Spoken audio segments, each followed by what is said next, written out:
back, everybody. It's your boy Berkio and my beautiful bride Brianna, and we are so glad to be back in front of you guys again this weekend. It came back quick. I don't know how you guys feel, but I feel we got to May very quickly. Too fast. Before we get all into that, I just want to point out that I'm not a bald-headed stepchild this episode. She got her hair did. Listen. She got it to work with. I got inches, y'all. This is my real hair. Okay. Yeah, I mean, I always felt like she was fire, but that's just me. I'm just surprised you let me really do a video with you the know what? flexi Sometimes it is what it is. It is what it is, but again, I've never been ashamed of my natural state, but it was just funny looking back. Like I really did it. Have my flexi rods out here in real life. I think that it keeps it authentic. It's very authentic. We ain't got the glitz and the glam. We don't need all that. You know what I mean? We don't need all that glitz and glam. Yeah. No. Hey, at the end of the day, man, the Lord wants us to talk. We gonna talk. Yeah. At the end of the day, and that's. But I can put on when I need to put on. Y'all seen that TikTok? Y'all seen that TikTok video?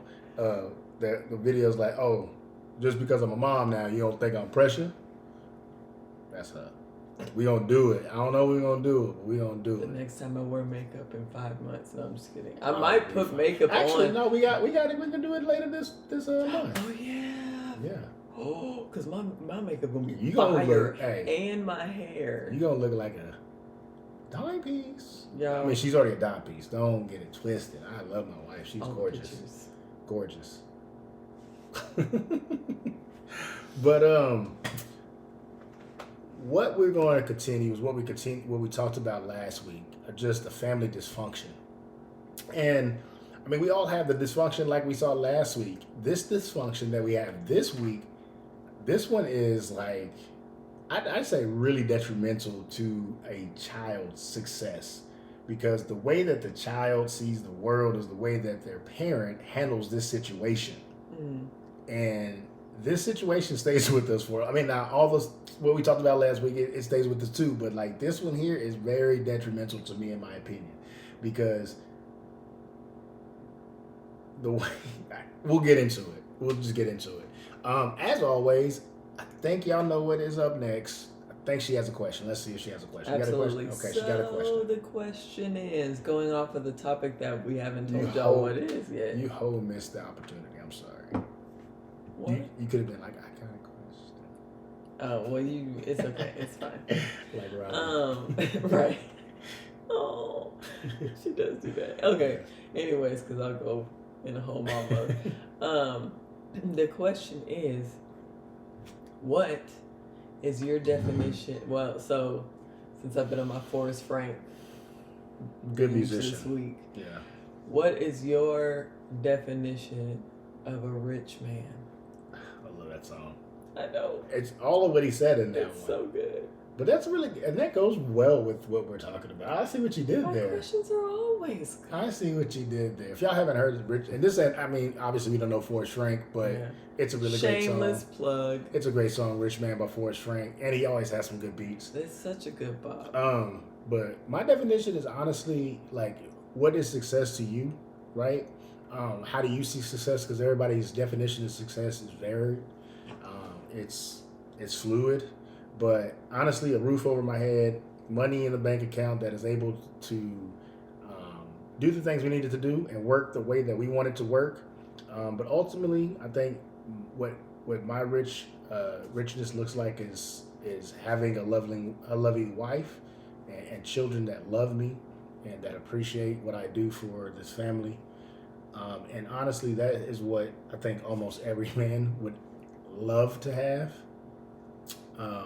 It's just a woman that that genuinely likes you and loves you for you.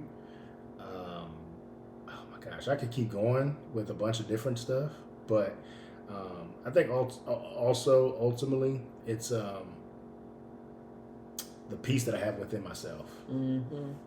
I think that's peace what is a big one. You know what I mean? I think that is something that a lot of people do not have. We can see in the news, we can see in celebrity world that these people that have buku bucks in the bank account, these people are not rich spiritually. They're not rich mentally. they're not rich emotionally. So I'm rich in all those ways, and I feel great. Obviously some days I don't feel rich mentally, but emotionally, but it is what it is. I'm human. What about yourself, my love? Well, I mean, I agree with everything that you said, and I'm going to add spiritual consciousness. Goodness. Just having that discernment and just feeling whole in that way. Yeah. I mean, it's good. Because I feel like you can't feel whole without it. It's just, there's something missing. And then, yeah, you said peace. I mean, the love of, it's like, love is like teeter-tottering. Like, it depends on your the person, what love. So, like, I don't care for the love of people. Like, I don't need people to, like, be like, oh my gosh, I love this person. She does, da, da, da, da, da. Right. Yeah. But, like, your love and my children's love, like, that's a big deal to me. For you all to know how much you guys mean to me. Yeah. And that, it's reciprocated, of course.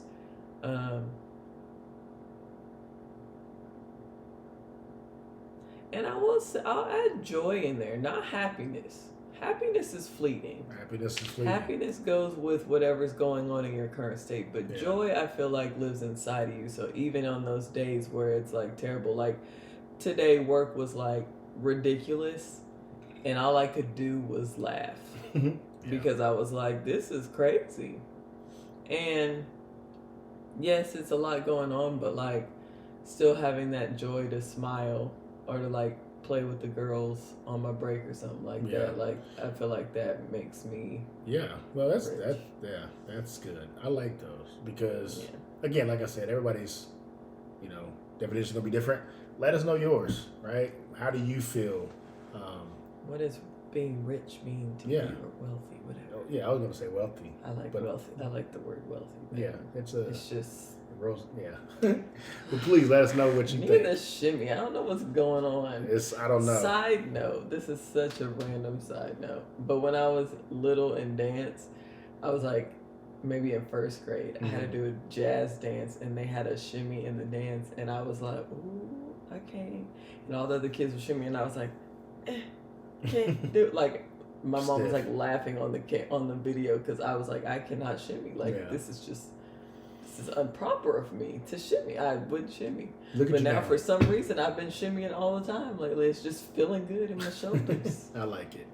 We're going to go into our dive of what scriptures we have. We got a couple of good ones.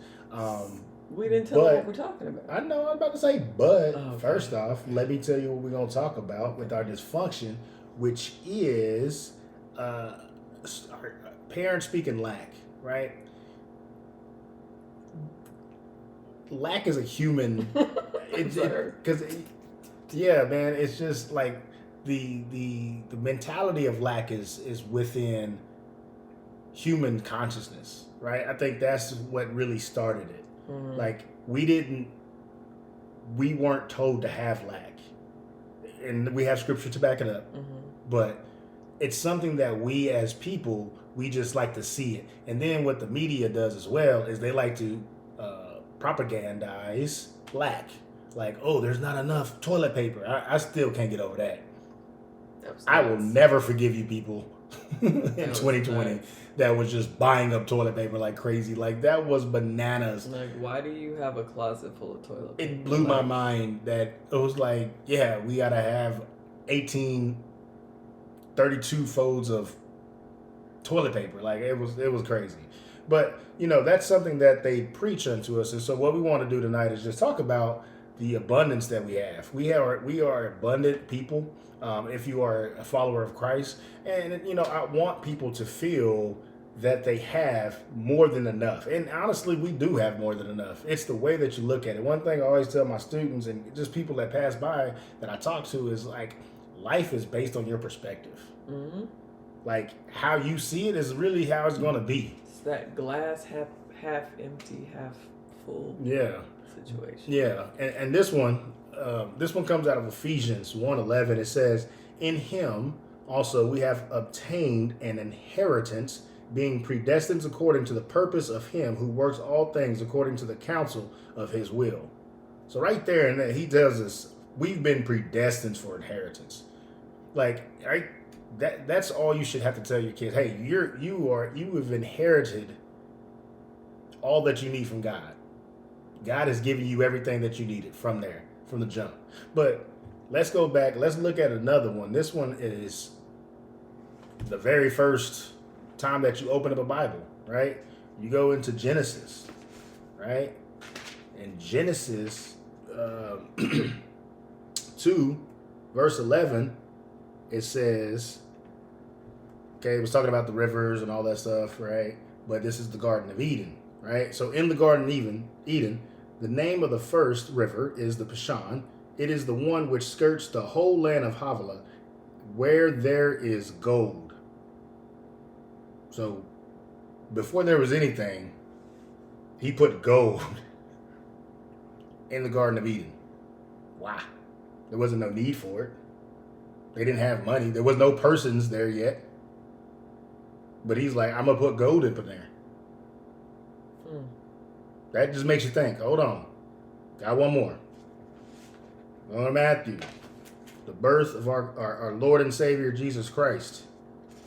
Right? Let me get to Matthew. Then we're going to chop it up. You know, as we do. We like to chop it up and talk about these things. But Matthew, hold on with me. What page was it? Put in my notes because sometimes, you know, I just bounce it around. So 1396. Let's get there. Goodness gracious. All right, I got it. Oh, with me. Okay.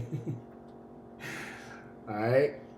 And this is talking about the birth and the three wise men. And when they had opened their treasures, they presented gifts to him: gold, frankincense, and myrrh.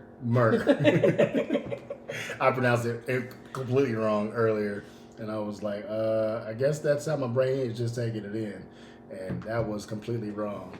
Okay, I know. Stay with me. I got one more because, again, we'll just talk about this. We don't really need to read the scripture because it's a lot. But this one is about our talents, right? And so in this talents one, it was talking about basically how God gives us talents. He gave the parable of the talents and the kingdom, for the kingdom of heaven is like a man traveling to a far country. So one, it tells us that the kingdom of heaven is kind of far, traveling wise. It's hard to get there, right? Because a lot of people aren't enlightened enough to get there. That's more so how I take it, right? It's not necessarily a travel, right? But it's hard to get there because we have all these things on us. We have this lack put on us, and it makes it hard to get there, right? But anyways, he gave them talents. He gave three different individuals talents. He gave one 5, he gave one 2, and he gave one 1, right? The one that had 1, he went and buried it, right? And we're gonna wrap it all up how that puts together later. But he gave the one that had 5, he went and invested it. He got 5 more bags. So he got 10 bags. The one that had 2 bags, he had the 2 bags. He went and invested those 2 bags, and he got 2 more. So he had abundance, right? And so that's just teaching us about that. But my main question is this. We're talking about family dysfunction and how our families speak lack onto us. The number one question is, we all have heard the saying that money don't grow on trees. When you hear that, what does that do to you mentally? Well, like when you heard it as a kid. Luckily, I didn't hear. I heard. You've heard the saying. The saying, yeah. But like my parents didn't use it a lot, for the reason that we're talking about, like not instilling the mindset of you can't get to where you're supposed to get to. Right. But far as the saying, far as the money doesn't grow on trees, it's just like basically saying it's not obtainable. Like there's only so much. So don't expect too much. Yeah. And it's like, why not? Like, if you really put it into perspective, like, I think the issue, I'm trying to get my brain is like, because we shrink God into our lives instead of allowing our lives to go into our big God. And so we're saying to ourselves that our little problems that may be big to us, but our little problems in comparison to God is too big. Right. And so he can't help us. So whether it is lack of finances or lack of anything, we think in that mindset of, oh, it's too much. The money doesn't grow on trees. That's what that is. It's like, oh, it's too much going on. It's not enough for us. When God tells us that there's more than enough. More than enough. And so it's shifting that mindset of, instead of looking at your problem is too big for God, think about how God is way bigger than your problem. Yeah. And again, we go back to those verses that we've read. Like, there was gold in the Garden of Eden, right? He put it in front of us at that very moment because he wanted us to know that we have abundance. And I think something that also makes me chuckle looking back at, like, just music, a lot of the secular music talks about lack, you know. Now, granted, they talk about the stuff that they don't have. I get that. But like, one of these verses that I heard is, when I was younger, my mom told me to go to the store. My mom told me to close my eyelids, right? Because I don't ask for nothing. Like, that's telling your kid that, like, they can't have what they see. Don't even look. Don't even look at it. Can't get it. Because we can't get it. And that is ingrained in him. This is a, say, 27-year-old man that was rapping that verse. That happened probably when he was 5. Right. That lasted with him for 22 years of his life of, you know, when I go to the store, I got to close my eyes. I can't ask for anything because I'm going to get, you know.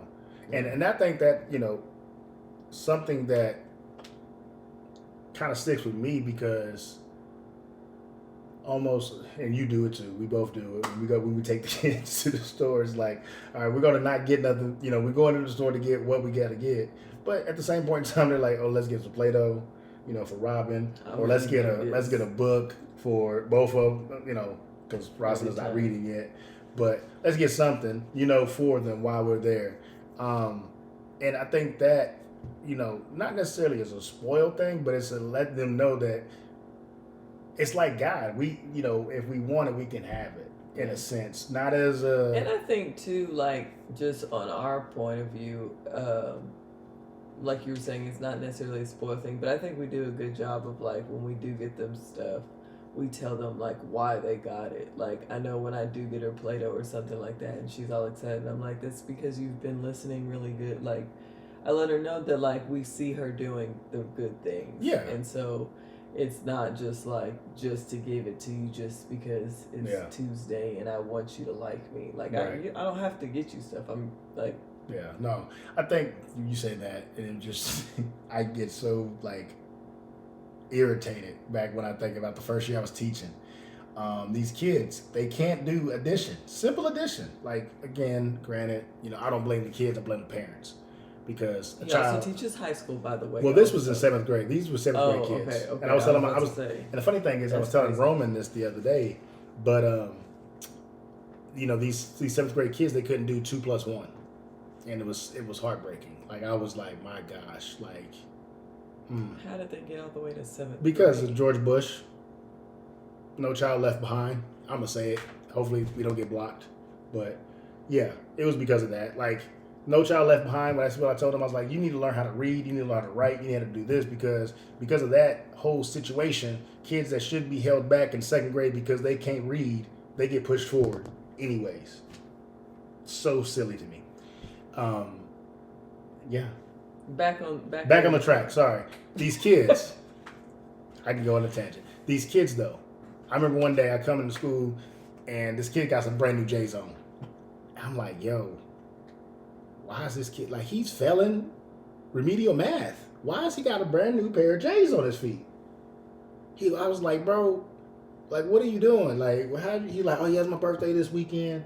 and my mom got me these shoes. I'm like, yo, that's crazy. Yeah. And I think that's a big point, because yes, we're talking about speaking lack, but also your actions is also speaking. And I think that is, in a sense, an action of a lack mindset, because instead of instilling virtues and things that can help a child further along than a pair of shoes that they're going to grow out of in a month, Right. you chose to get something for the look of a situation. And I think that's a part of a lack mindset, as well as when you basically when you choose the materialistic side over the things that are more important. Teaching your children honesty, teaching your children, simple math, some type of integrity, things of that nature. Yeah. And you're focused more so on what they're wearing, or oh, look at them dancing that little cute dance or something like that. Like it's about the taking care of them in a way of they look kept. But when you, like you were saying with that student, where they're not doing well, they're having all these other issues, but they got some clean shoes on their feet. Yes, they need shoes, but Jordans, you could have gone and got them some nice Skechers. They would have been I nice said Skechers. Skechers because Skechers got some nice shoes, y'all. Yeah, but and this was during the time of the flame of what are those? When they used to get flamed up. But. So, but it's just important to remember that, like, yes, we're talking about like what you speak to your children, but it's not always the actual words that you're speaking. It could be the actions too. Just like that one thing that bothers me, this is one of the biggest pet peeves, I would say, for me with anybody, is excuses when it comes to your growth. Like, I understand we all come from different beginnings, different lives, different traumas, things that have happened. Right. But you are the dictator of what continues to hold you down or what pushes you up. And so when I hear people that may have grew up in lack or may be dealing with lack financially or whatever in this season, and they choose to say, oh, this is how I grew up, this is how I've always been, or I can't do this because of this, or my parents didn't set me up for this, so I can't do it, or I'm a Pisces, I'm just saying one of them, I'm a Pisces, so I can't do X, Y, and Z. Right. That drives me insane, because it's like, literally one of my favorite scriptures, which a lot of people know, I can do all things through Christ who strengthens me. So it's like, it may be harder for you to get out of a situation, but it's not impossible. No, 100%. So don't sell yourself short. And there's so many. Sorry, No, you're good. I'm ranting real quick. It's beautiful. It's just like there's a lot of families that have this generational bondage of lack because they choose to stay in that same situation because they think, oh, this is just how it's supposed to be. Yeah. And it doesn't have to be. No. I think that's it's hard to get out of it, but one thing that you got to do is you got to learn how to separate yourself from that situation mentally. Exactly. Mentally, one, but also physically. Yeah. Like, you got to get out of it, right? Because if you stay in it, like, I love the law of the bad apple. And the law of the bad apple says, if I got 10 good apples and I got one rotten apple in that 10 bushels of apples, that one rotten apple is going to ruin all of those other apples. Right. Because of the environment that it's in. Yeah. And so that is how lack does. Like I can't get a clear head. I can't get a clear headspace. I can't do this and that because of where I'm at currently. Yeah. But if I remove that one apple, who you're listening you know what I'm saying? If I remove that one apple, all those other bushels of apples, those other 10 are going to be good. Yeah. And that's hard sometimes because that means you got to sometimes be by yourself. Yeah. You know what? And people don't like to be by themselves. People don't like to be by themselves. But I think that's a good part of growth that people need is, one, to live by yourself. You need to, that's what I learned when I finally lived by myself at 30, which is crazy. But, I went to college, had roommates, then Just stupid stuff. Just being. I told myself, like, all through high school, I was like, I'm gonna stay at home, and then I'm gonna get married and just move with my husband. Like, I was like, I don't need to be. But then my mom was like, no, girl, you need to go live by yourself so you can learn how to. And I was just like, fine. Yeah. And I finally did, and I was like, I like this, and I learned so many things that were needed within myself and that I actually still use now with like us and stuff, but I wouldn't have learned it if I stayed at home until. Yeah. Now, I don't know about your home, but my home, I was told not to get a certain plastic card. And honestly, this was a form of not knowing, not educating yourself, and just not bettering yourself to help your children. And that's no shade. It's just the way of the world in that time. Because, again, I don't know if you know this, but credit card system started in the credit system started in 1989. I was born in 1987. So it's only 35 years old that we've been doing, 35 years since we've been doing this credit system.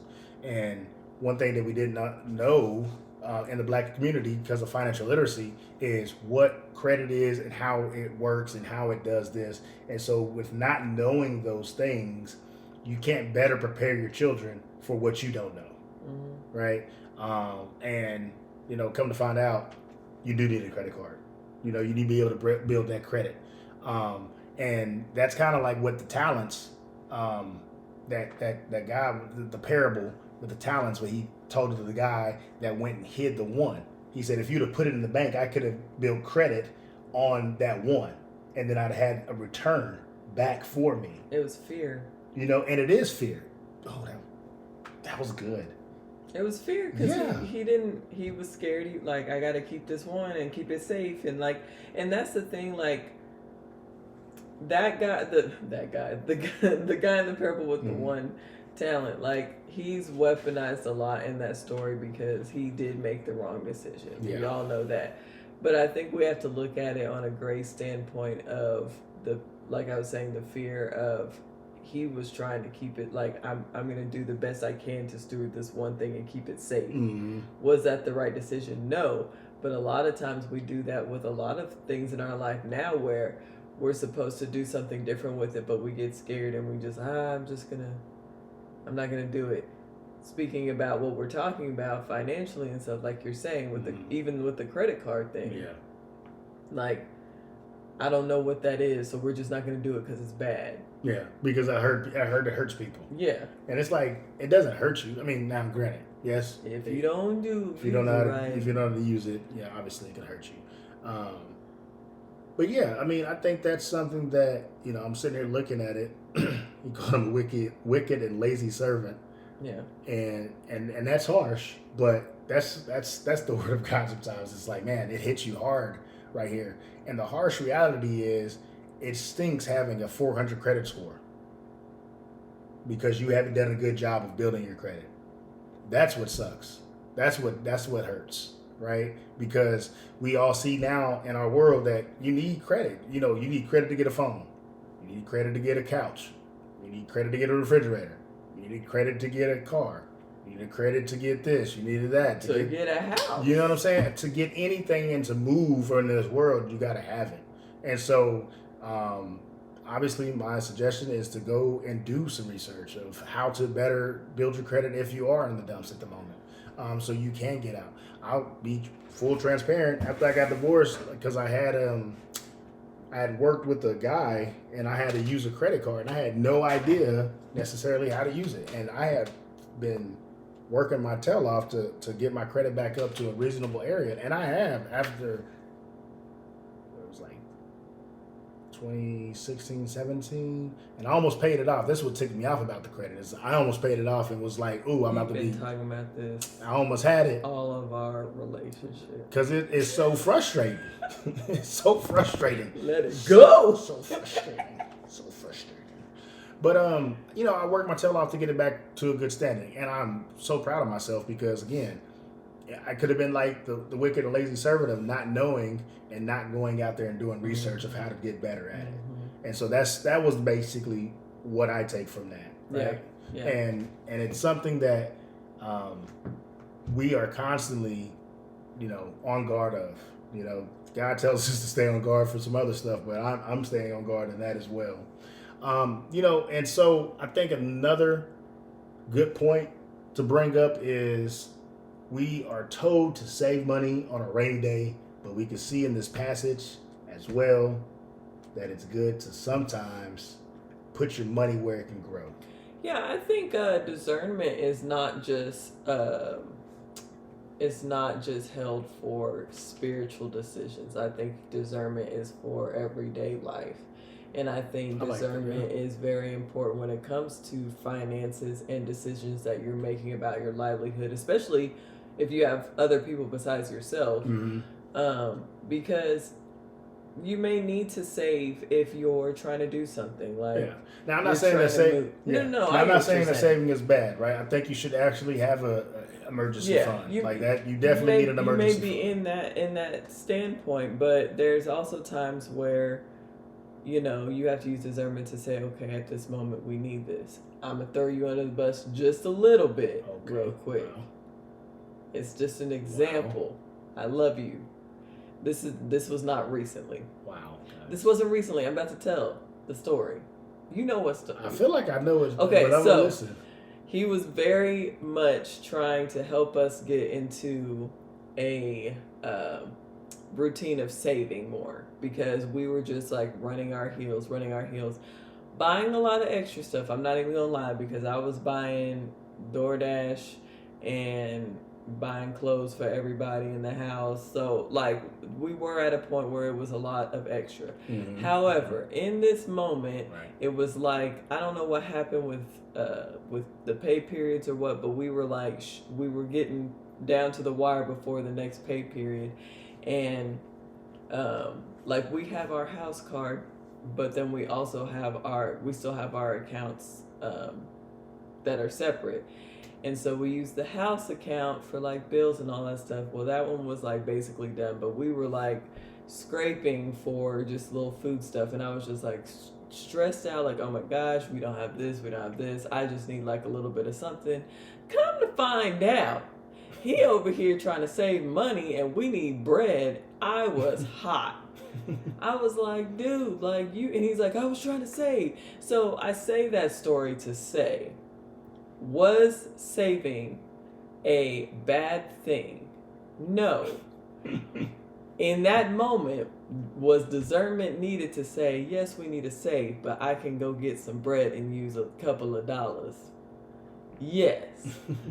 This was a while ago, y'all, and we talked through it. But I'm just using that as an example of how, things can be a good and a bad. Like everything's not always black and white, and like with savings and stuff, that's not always black and white, and that's where you need to use the discernment on what works best for your season that you're in. Yeah, and I think that was something that, like, obviously once we talked about it, I was just like, doy. But and we saw each other's sides, because then when you explained, like, I was just trying to get our savings, so if there was something that happened, I was like, I get that. Yeah.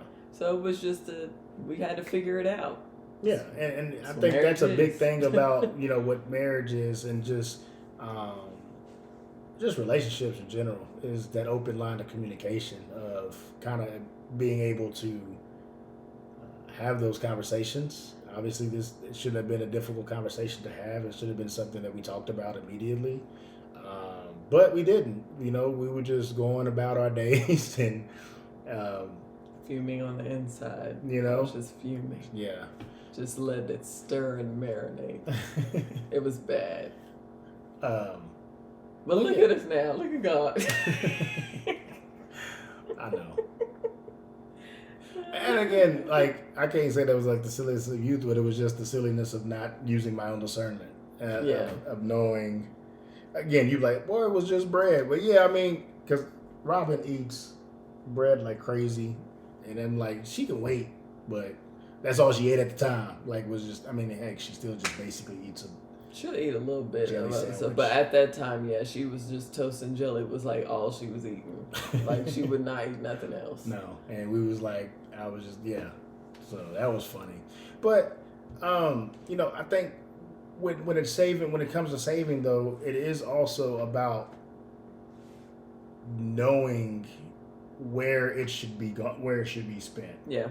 Like I said, obviously having an emergency fund is important, and making sure that you are having enough to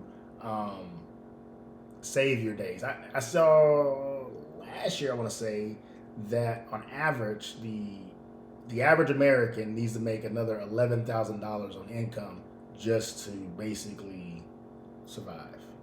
You need to make another $11,000, and it's like, where are we gonna get that another $11,000 when you're working all day? Can I say something about that though? Yeah. I hate that we have to have these conversations now. Like everybody in the world, like we're at work and people are like making memes about it's payday, but the bills came and snatched my money up like Debo. Like it's legit. Yeah, like it's everybody everywhere. talks about it. Yeah. But I'm not going to speak that lack, but go ahead. But yeah, but then I think about, like you brought it up a couple times when I like have gotten stressed and stuff, just like about the scripture about like how he talks about if he can make sure that the birds have food every day, Mm-hmm. how would he not take care of the people that he created in his image? Mm-hmm. And then you think about your life, like literally think about your life and think about all the times that you really thought like that was the most devastating thing happening at that time, but you're still here. So like, I just want to encourage y'all to take those moments, because there's been a lot of moments in our life, just like individually, yes, but I'm just saying in the last 6 years that we've been together, there's been times in our life where we're like, I don't know what's about to happen, and oil was still there. It still keeps coming. And Mm-hmm. so I think that's where you have to switch that gear in your head when you start having those moments, because the world will make you panic and have the go into, that's kind of a lack mindset of when you start to panic on like, okay, what am I like? Yeah, we 100%. gotta have all this stuff, and just taking that moment to, even if it's, you don't think it's that big of a blessing or a deal, just think about like you're still here and you're still, you know, surviving. Like if you're able to watch us right now on YouTube, you got internet, so you should be okay. Yeah, you're okay. Yeah, and we say that jokingly, but in all seriousness, man, you are more blessed than you realize, and Yeah. I think that's something that I really want us to get out of this, is that he put gold in the Garden of Eden. The three wise men, they brought gold to baby Jesus the day he was born. You know, the three men with the talents, they were able to reinvest their money and then get some more money for their boss. And obviously, we get to learn from the one that didn't. What is something we can take from that? And then, you know, going in Ephesians and just saying that he had predestined us to have an inheritance. So you already have everything that you need. Mm-hmm. You just got to rely on God to know that he's going to provide those things. When it's time for it. Yeah, go out and do your due diligence. Do what you're supposed to do. Yeah. I think that is what the first worker didn't do. Like the last worker, I should say. That's what he didn't do. He wasn't going out and doing his hustle. Like he wasn't doing, like he's seen the other dudes do He it. said he was lazy. He saw the other cats go do that. You know, if I don't know no better, I see them two dudes doing it and they got more money, I'm gonna go do the same thing. Yeah.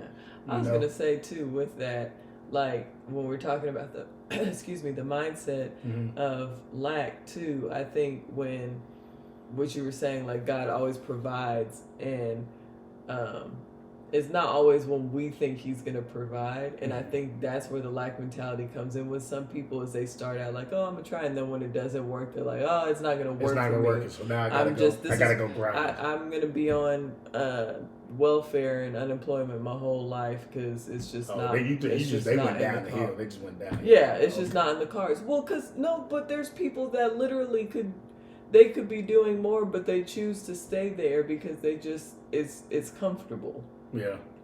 And you gotta get on the other side of comfortable, which is uncomfortable. And so there, sometimes it's taking that moment and allowing it to just play out how God's going to let it play out, and it usually is going to work out. It just may not work out when you think it's going to work out.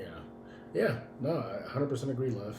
I think that is a good spot for us to say, you know what, we thank you. Speak life, people. Speak life and abundance. Positivity. Speak abundance. John 10:10. We didn't even go there. We didn't even go to John 10:10. But go read that. Go read John 10:10. Cups overflowing. Yes. And, if you haven't liked, subscribed, or, shared this, please do all three of those things so that we can just get the word of God out in a funny way, right? Because we're going to have banter. We're going to do it the way that we do it. It's not how anybody else does it because we are who we are. We love us. We love you. This has been a happily ever after hour. Peace.